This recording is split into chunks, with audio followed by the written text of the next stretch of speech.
बिस्मिल्लाहिर्रहमानिर्रहीम अस्सलातु वस्सलामु अलैका या ख़ातमुन नबीन। अस्सलाम वालेकुम स्टूडेंट्स, आपको पता है हमारा लेक्चर नंबर 4 कंटिन्यूइंग है। हमने half of the path last video में किया था। नेक्स्ट अब हम कवर करेंगे कोहेरेंस से स्टार्ट करेंगे कि बिफोर पहले सेंटेंस ऐसा था, बाद में ऐसा हुआ। इसमें देखते हैं कोहेरेंस किस में है। Being an excellent lawyer I am sure you can help us. As you are an excellent lawyer I am sure you can help us. जैसा कि आप एक अच्छे लायर हैं, मुझे यकीन है कि आप हमारी मदद कर सकते हैं। इसका ये मतलब है, ये ऐसे है, एक अच्छे लायर होते हुए आप हमारी मदद कर सकते हैं, मुझे यकीन है। ये इसमें वो कोहेरेंस नहीं है जो इस सेंटेंस में वाज़ेह हो रही है, इसलिए ये ज़्यादा कोहेरेंट है, ये ज़्यादा करेक्ट है, बल्कि ये एक्यूरेट सेंटेंस है। ठीक है, या इसको आप ऐसे कर लें, being an excellent lawyer you can surely help us. या ये वाला पार्ट चेंज कर लें, या यहाँ पहले ऐसे कर लें। ये वाला सेंटेंस इनकरेक्ट है, इसमें कोहेरेंस वो नहीं है जो इन दो सेंटेंसेस में है। फॉलो करें ना बात को आप। नेक्स्ट देखें, second example, his report was about managers broken down by age and sex. His report focused on age and sex of managers. His report about managers focused on their age and sexes. यानी कि manager के बारे में इसने जो अपनी report तैयार की है वो किसके बारे में, उनकी एज के बारे में, उनकी उम्र और उनके जेंडर के बारे में थी वो रिपोर्ट। इस बात का ये मतलब है। इससे भी बात क्लियर हो रही है, इससे भी, लेकिन इससे नहीं समझ आ रही। देखें दोबारा, his report was about manager broken down by sex and age, कि वो ब्रोकन डाउन। अब इसका कोई इधर पर्पज़ नहीं, ये इनकोहेरेंट अगेन सेंटेंस है। इन दो से हमें ज़्यादा बात, मैंने आपको उर्दू में बताया ना, इसका मतलब ज़्यादा हमें इन दो सेंटेंस से क्लियर हो रही है, तो ये ज़्यादा कोहेरेंस। अच्छा बच्चों, अब कोई रूल नहीं है कोहेरेंट का जो मैं आपको समझाऊँ, ये एग्जांपल से ही आपने समझना है कि ये वाला इनकोहेरेंट है, ये कोहेरेंस के ज़्यादा करीब है सेंटेंस, तो हमें इस स्ट्रक्चर का, इससे मिलते जुलते सेंटेंस अपनी राइटिंग में लिखने हैं। ठीक है, आप प्रैक्टिस करते जाएंगे तो इंशाल्लाह you will master it, don't worry. Again बता रही हूँ, परेशान बिल्कुल भी नहीं होना। एम्फेसिस के एग्जाम्पल देखते हैं। The airplane finally approach the speed of sound and it became very difficult to control. Airplane speed of sound के फाइनल पोजीशन पे पहुंच गया और उसको कंट्रोल करना डिफिकल्ट हो गया। अब ये देखें, as it finally approach the speed of sound, क्योंकि airplane approach the speed of sound, finally approach the speed of sound, finally वो यानी कि आखिरकार, चूंकि वो आखिरकार स्पीड ऑफ साउंड के पे पहुंच गया था। अब देखें ये ज़्यादा क्लियर है ना नीचे वाला सेंटेंस। द एयरप्लेन बिकेम, अब दोनों में बता रहा है कि उसको कंट्रोल करना डिफिकल्ट हो गया, मुश्किल हो रहा है, लेकिन जो नीचे वाला सेंटेंस है वो ज़्यादा करेक्ट है कि चूंकि ऐसे हुआ था इसलिए उसको कंट्रोल करना मुश्किल हो गया। नेक्स्ट देखें, अचीव एप्रोप्रिएट रीडेबिलिटी। ये हमारा थर्ड पॉइंट है, जो ऊपर हमने लास्ट लेक्चर में अपने पॉइंट्स पढ़े थे कि क्या क्या हमें करना है अच्छी राइटिंग के लिए। एप्रोप्रिएट रीडेबिलिटी के लिए, for index guide invented by Robert Gunning in 1952 gives the US school grade necessary for comprehension of text calculated by adding together the average number of words per sentence and percentage of words of more than 3 syllables। ये for index guide, आपकी guideline के लिए, ये Robert gunning school है 1952 में। उसने हमें एक आइडियल टेक्स्ट का कोई हमें प्रोवाइड की कैलकुलेशन, यानी कि एक आइडियल टेक्स्ट में क्या होना चाहिए, वर्ड्स इतने, सिलेबल्स इतने होने चाहिए, और सारा वो नीचे लिखे हुए हम पढ़ते हैं उसकी calculation. And then multiplying the sum by 0.4 words, scale runs from 6 to 16, if above 12 the text will be difficult to read। ठीक है, ये उसकी कैलकुलेशन दी हुई है, नीचे ज़्यादा डिटेल है, मैं आपको बताती हूँ कि अगर आपका जो टेक्स्ट है वो 12 से ज़्यादा हो जाएगा उसका स्केल, तो वो मुश्किल हो जाएगा पढ़ने के लिए। आपने उसको ईजी बनाना है, नॉट डिफ़िकल्ट। ठीक है, उसको क्लियर, ईजी, अप्रोप्रिएट बनाना है रीड के लिए, पढ़ने के लिए। इसकी एग्जांपल आगे देखते हैं, क्लियर हो जाएगा आपको। Smoke index, standards for smoke कहते हैं सिंपल मेजर ऑफ गोबली डायगोग। ठीक है, गोबली डायगोग की आगे सिंपल मेजर, इसकी ये एब्रीवेशन है full. Calculated by multiplying the total number of words in the text by 30। ये ना अब ग्लोब और smoke index, flash index, PSK index, ये सारे स्टाइल्स हैं बच्चों, लिखने के तरीके हैं। इसमें आपको ये पता चलेगा कि इतने लफ्ज़ को आप इससे मल्टीप्लाई करें, ये ले आएँ। अगर आपके राइटिंग में, आपके डॉक्यूमेंट में जो आपने लिखा है उसमें ये फिगर पाया जाता है, इसका मतलब है वो पढ़ने के लिए आसान है। अब इस हिसाब से अगर उसको कैलकुलेट करेंगे तो आपको पता चलेगा ये ऐसे पढ़ने के, ये हम करते हैं ना टेक्निक्स, तो आपको समझ आ जाएगी। अच्छा, आप क्या करें, पहले multiply of the total number of words, total number जो वर्ड्स हैं ना आपके, टोटल कितने लफ्ज़ हैं उनको आप 30 से ज़रब दें, 30 से मल्टीप्लाई करें in text by 30, dividing the results by the number of sentences. अब आप समझिए, आपका ये एक पैराग्राफ है, मैं आपको ये टेक्निक इधर अप्लाई करके दिखाती हूँ। ठीक है, आपने वर्ड काउंट करना है 1 2 3 4, ये सारे वर्ड्स काउंट कर लिए, इसको 30 से मल्टीप्लाई कर लिया, जो हमारा आंसर आया उसको आपने क्या किया, सेंटेंस जितने हैं इस पैराग्राफ में, एक सेंटेंस, दूसरा, तीसरा, 4, समझिए 10 सेंटेंस है, उस आंसर को 10 पे डिवाइड कर देना। ठीक है, dividing the result by the number of sentences, taking the square root of the result and multiplying it by 3। और जो अब सेंटेंस के पे मल्टीप्लाई किया ना उस आंसर को, अब जो मल्टीप्लाई करने के बाद डिवाइड किया सेंटेंस, नंबर ऑफ सेंटेंस से डिवाइड किया। दोबारा से सुने, इजी करती हूँ। आपने नंबर काउंट किए, इन ये लफ्ज़ काउंट किए, इसको 30 से ज़रब दी, 30 से मल्टीप्लाई कर लिया। अब उसको जो आंसर आया उसको आपने सेंटेंस काउंट किए, ये समझे हमारे 10 सेंटेंस बने। अब उस आंसर को आपने 10 से डिवाइड कर लिया, 10 से डिवाइड किया। अब जो आंसर आया उसको आपने लेना है स्क्वायर रूट, ठीक है। स्क्वायर रूट आपको पता है, ऊपर वो 2 छोटा सा होता है, या ऐसे स्क्वायर रूट के जैसे वो लेते हैं, आपको पता है कैलकुलेटर में कैसे लेते हैं। स्क्वायर रूट लेके अब रिजल्ट जो आया उसको आपने 3 से मल्टीप्लाई कर देना है। ये जो ऊपर हमें GMO ING नहीं बल्कि आई थिंक स्मोग SMOG जो भी टेक्निक है, अच्छा ऊपर हमें दी गई थी, उससे आप ये तरीका है उसका। अच्छा, जो आपका आंसर आएगा ठीक रख लिया। अब सेकंड आप टेक्निक देखें, flash index design for adult text. अब वो कौन और टेक्स्ट के लिए थी? अगर अडल्ट्स के लिए आपने टेक्स्ट लिखा है अपना, आपके टेक्स्ट के जो रीडर हैं आपके अडल्ट हैं, उनके लिए आपने अपनी कोई राइटिंग लिखी है, तो क्या करें? Calculating the average number of words per sentence average number of यानी कि हर सेंटेंस में आपके कितने वर्ड्स हों, कितने लफ्ज़ हों। ऊपर हमने पढ़ा था 17 से 20 होने चाहिए। मल्टीप्लाई बाय 1.01, उनको काउंट करें और उसको एवरेज नंबर ऑफ सेंटेंस को लें, उसको 1.01 से मल्टीप्लाई करें, ज़रब दें। Subtracting the result from 206.8 giving result 1, ठीक है। अब उस जो रिजल्ट आया उसको सब्सट्रैक्ट करें इस फिगर से, ये जो दिया गया है, तो आपका रिजल्ट 1 आएगा, ये आपको बताया जा रहा है, ठीक है। Calculating the number of syllables per 100 words. अब हर 100 लफ्ज़ों पे आपके ने कितने सिलेबल्स यूज़ किए हैं। अच्छा, सिलेबल्स अब क्या होते हैं भला? अब मैं 100 का सिलेबल करती हूँ, हंड रड, ये अब जिसको तोड़ के पढ़ा ना वक्फों में, इसको कहते हैं सिलेबल्स। क्या करें? Calculate number of syllables per 100 word, her 100 words का आप सिलेबल्स काउंट करें। अब 100 एक लफ्ज़ के मैंने आपको सिलेबल्स करके दिए, 100, इस वर्ड में 100 में 2 सिलेबल्स आते हैं, ठीक है। आप सिलेबल्स काउंट करते हैं। फिर अब multiplying by 0.846 giving the result 2। अब वो सिलेबस जितने काउंट किए होंगे उसको इससे मल्टीप्लाई करें तो आपका रिजल्ट 2 आएगा, ये आपको बताया जा रहा है। Subtracting result 2 from result 1 giving the flash index. अब ये इस रिजल्ट को इस रिजल्ट से आपने माइनस करना है। रिजल्ट 2 जो आपका आएगा, रिजल्ट नंबर 2, यानी कि यहाँ रिजल्ट 1 का मतलब यह है कि रिजल्ट नंबर 1 और ये रिजल्ट नंबर 2, दो रिजल्ट आपने दो नतीजे निकालने। इस वाले रिजल्ट को नंबर 2 को इस वाले आपने का जो अमाउंट आया उसमें से आपने माइनस करना है। Scale run from 0 to 100 with increasing ease of readability. अच्छा, अगर आपका आंसर आएगा 5 तो इसका मतलब है आपकी 5% ईज ऑफ रीडेबिलिटी आपके डॉक्यूमेंट में।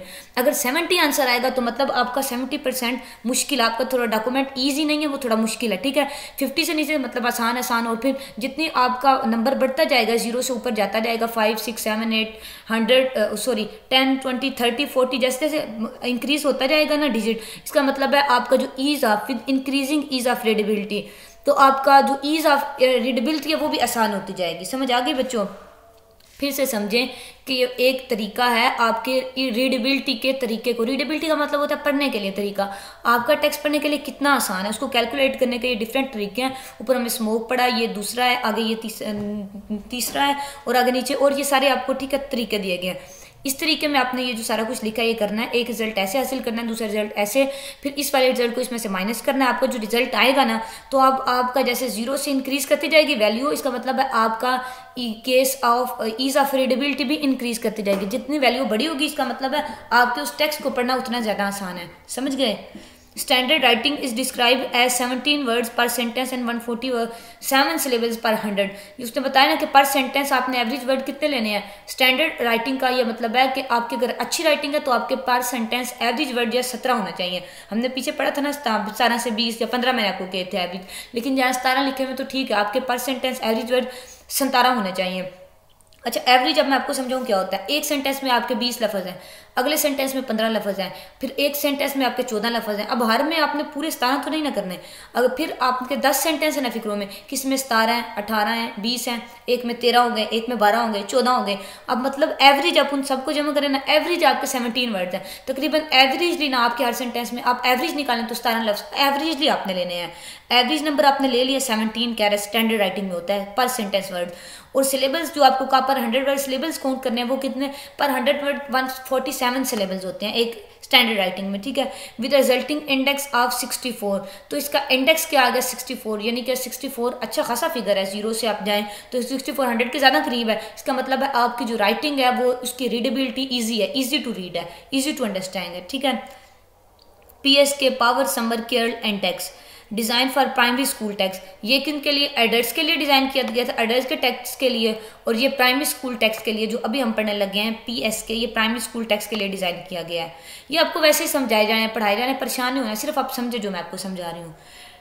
Calculate by finding the every number of word पर सेंटेंस एंड मल्टीप्लाई बाय 0.0778। अब उसको एवरी नंबर निकालें, आपने जैसे सेंटेंस पर सेंटेंस एवरी वर्ड्स निकालते थे उनको इससे मल्टीप्लाई करें। Find the number of syllables per 100 word and multiplying by 2.029 and then adding the two results together. क्या करें, उसको इधर नंबर ऑफ सिलेबस निकालें, उसको ये दूसरा जो इधर फिगर दिया गया उससे आपने मल्टीप्लाई करना है।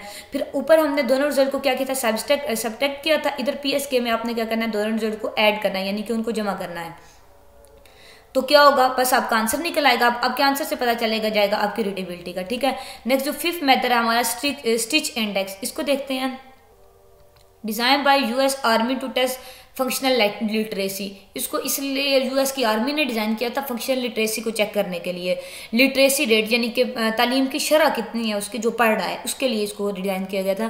Calculate the ratio of single syllables word to total words, single syllable words की टोटल वर्ड्स में आपके, यानी कि आपका पूरा ये एक पैराग्राफ है ना आपकी राइटिंग का, इस सारे में आपने सिलेबल कर लेने हैं। Ratio of single syllable, syllable आपको पता है क्या होता है, उनको आपने कैलकुलेट करके मल्टीप्लाई दैट रेशियो बाय 15, उस रेशियो निकाल लेना उन वर्ड्स की, उसको 15 से मल्टीप्लाई करना है and subtracting the result from 20, और 20 में से उस रिजल्ट जो आप आएगा उसमें 20 में से उसको माइनस कर देना, ठीक है। जो आपका रिजल्ट आएगा वो स्टिच इंडेक्स का रिजल्ट होगा।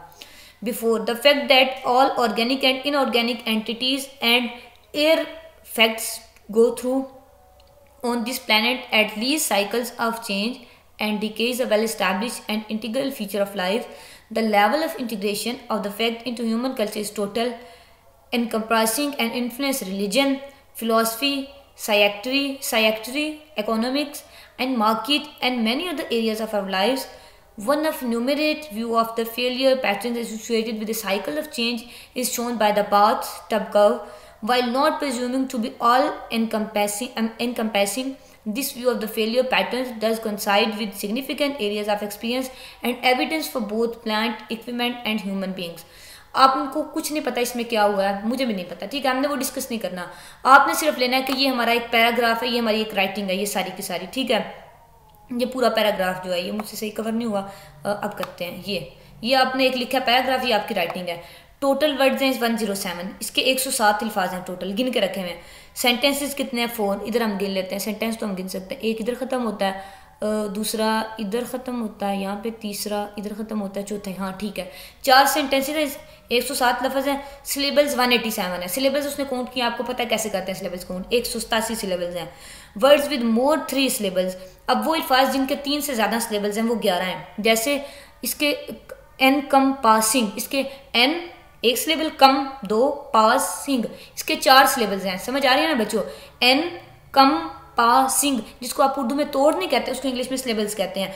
अब वो अल्फाज जिनके 3 से ज़्यादा सिलेबल्स हैं वो 11 लफ्ज़ हैं इसमें, ठीक है। समझ आ रही है ना बात की। अब इसका FOG इंडेक्स निकाला है, ऊपर वाला जो हमने पढ़ा था वो 14.81 आया, स्मोग इंडेक्स 84.99 आया, फ्लैश इंडेक्स 31.8 आया। ऊपर जो हमने सारे तरीके पढ़े हैं ना, हमें नंबर ऑफ वर्ड्स चाहिए होते हैं, नंबर ऑफ सेंटेंसेस चाहिए होते हैं, सिलेबल्स चाहिए होते हैं, तो उनको हमने मल्टीप्लाई ऐड करना है। वो जो ऊपर आपको फिगर दिया गया है वो हर इंडेक्स का उसने अप्लाई करके ना ये आपको रिजल्ट दिया है। तो अब आप खुद इस तरह करें, आप हर ऊपर वाला पढ़ें दोबारा से, इंडेक्स टेक्निक वो पढ़ें, ये आपके पास टोटल वर्ड सेंटेंस सिलेबस दिए गए हैं, उनको अप्लाई करें। जितने वर्ड्स ऊपर रेशो से कहा है उसको मल्टीप्लाई करें, डिवाइड सब्ट्रैक्ट जो भी कहा है, एडिशन वो करें, तो देखें आपका रिजल्ट ये आता है। अगर आपका एग्जैक्ट रिजल्ट ये नहीं आता, इसके करीब करीब भी आता है, तो इसका ये मतलब है कि आपको समझ आ गई है इनकी, ये जो सारे के सारे आपको इंडेक्स बताए गए थे, ठीक है बच्चों। After the fact that all organic and inorganic entities and artificate go through on this planet, बच्चों ये दोबारा ना उसी पैराग्राफ को ऊपर वाला थोड़ा सा उसको मॉडिफाई करके लिखा हुआ है। पहले उसको दूसरी तरह लिखा हुआ था, अब दूसरी तरह लिखा। अब दूसरी तरह अब उसके पहले 107 लफ्ज़ थे पैराग्राफ के, अब 85 बने, 85 वर्ड्स हैं। सेंटेंस 4 के 4 ही, सिलेबस भी कम हुए, 131 बन गए हैं। और जो 3 सिलेबस जितने लफ्ज़ों के ज़्यादा हैं, 3 से ज़्यादा सिलेबस हैं, वो कितने हैं, 5 लफ्ज़ हैं। ऊपर 11 थे, यहाँ 5 हो गए। अच्छा, अब आपको थोड़ा सा मॉडिफाई किया ना, पैराग्राफ को चेंज करके देखें। आप देखें फोग इंडेक्स की भी वैल्यू जो वेरी करी है, स्मोक की भी, फ्लैश इंडेक्स की भी। तो अब आपने देखना है दोनों में कौन सा आपका जो इंडेक्स है, उस इंडेक्स के हिसाब से कौन सा रीडेबिलिटी, ईज ऑफ रीडेबिलिटी किसका ज़्यादा है। दोनों में से जिसका ज़्यादा है आपने उसको प्रेफर करना है। ठीक है, समझ गए ना। ये आपको एक प्रैक्टिस कराई गई है, ऊपर जो आपको इंडेक्स बताए गए थे उन सब की। Include example, illustration and other visual aids when describable. तो अब ईज ऑफ रीडेबिलिटी हमने कर लिया पॉइंट। अब नेक्स्ट पॉइंट हमारा ये है कि आप मिसालें इस्तेमाल करें, विजुअल एड इस्तेमाल करें जब डिस्क्राइबेबल हो आपकी चीज़। इसमें क्या करें, examples, analogies and illustration, add picture to your writing. मिसालें, एनालॉजी, इलिस्ट्रेशन, ग्राफ्स यूज़ करें, ग्राफी यूज़ करें और तस्वीरें इस्तेमाल करें अपनी राइटिंग में। उससे क्या होगा, आपकी राइटिंग अट्रैक्टिव भी होगी और ज़्यादा समझ भी आएगी। Visual aids like headline, tabulations, itemization, pictures, charts, etc. make your writing easy to go through। यानी कि विजुअल एज कहते हैं, जैसे ये आपके पास एक पैराग्राफ है, ये आप देख रहे हैं बोल्ड में लिखा हुआ है, आपको पता चल रहा है कि ये आपकी हेडिंग है, ये 3 पॉइंट्स हैं और ये इनको देखें, ये इनको आइटमाइज भी किया हुआ है। आप यहाँ बुलेट्स भी यूज़ कर सकते हैं, एरोस भी, कुछ भी आपको पता है वर्ड आप यूज़ करते हैं तो उसमें ढेर सारे ऑप्शन होते हैं। अब इनको इधर आइटमाइज किया हुआ है। पिक्चराइज भी, अगर यहाँ कोई तस्वीर होती जिससे थोड़ा सा और डिस्क्राइब हो रहा था तो ज़्यादा अट्रैक्टिव होनी थी आपकी, वो ये बता रहा है कि आप चार्ट्स यूज़ करें, हेडलाइंस यूज़ करें, ये सारी चीज़ें यूज़ करें जिससे रीडर को आसान हो आपकी राइटिंग को, आपकी तहरीर को समझना। अंडरलाइन, नंबर, कलर और टाइप इन ऑल कैपिटल्स और इटैलिक्स और use wide margin adds emphasis to your text. Capitalisation और इटैलाइजेशन का आपको पता है ना, आप वर्ड में जब लिखते हैं ऊपर आई लिखा होता है कि आप इस तहरीर को, इस आपने टेक्स्ट को इटैलाइज करना है या इसको बोल्ड करना है, ये सारा कुछ, ये नंबर, कलर, अंडरलाइन सारा वर्ड के ये फीचर्स हैं। आप यूज़ करते हैं वर्ड, नहीं करते तो आप उसको चेक करके देखें, आपको उसकी समझ आ जाएगी। ऊपर होम में ढेर सारे ऑप्शन होते हैं, एक एक अप्लाई करेंगे ना आप तो आपको इंशाल्लाह समझ आ जाएगी। ये आप सारे अपनी तहरीर में यूज़ करें, अपनी राइटिंग में ये सारा कुछ यूज़ करेंगे तो वो ज़्यादा इंटरेस्टिंग होगी, ज़्यादा अच्छे से अंडरस्टैंडेबल होगी। ठीक है, अब ये सोर्स लिखा हुआ है कि आपका यहाँ से लिया गया। बच्चों मैं बता रही हूँ कि ये थोड़ा लेक्चर मुश्किल था, ये इंडेक्स वाला थोड़ा कॉम्प्लिकेटेड बात थी, आपने इसको कंफ्यूज नहीं होना। हर इंडेक्स का मैंने आपको तरीका समझाया, हमारे पास एग्जाम्पल भी है, इसमें आपने सिर्फ समझना है, पढ़ना है, आपको समझ आ गई, पढ़ लिया आपने, बस आपने कुछ भी इसमें याद करना या याद रखना नहीं है, आपने सिर्फ ये थोड़ा फॉलो करना है, इस बात पर फोकस करना है कि कहाँ आपकी ईज ऑफ रीडेबिलिटी ज़्यादा है, कहाँ राइटर को दोनों पैराग्राफ में से कौन सा राइटर के लिए ईजी टू अंडरस्टैंड है। आपने थोड़ा सा उसके नंबर ऑफ सिलेबल्स, उसके स्पेलिंग, सेंटेंस देख लिए ना, आपने थोड़ा सा अपनी राइटिंग में उसको फॉलो करना है, सिर्फ आपने ये काम करना है, बाकी आपको समझा गई, बात खत्म, बिल्कुल भी परेशान नहीं होना। मुझे पता है आप टाइम सो रहे हैं, ये थोड़ा डिफिकल्ट था, लेकिन मैं अगेन कह रही हूँ डोंट वरी, कुछ भी नहीं होना। ठीक है, आपका एग्जाम भी ईजी होगा इंशाल्लाह आपके लिए, अंडरस्टैंड तो आपने कर लिया ना, आपको समझ आ गई इंशाल्लाह। ठीक है, don't worry, take care of yourself, अल्लाह हाफिज़।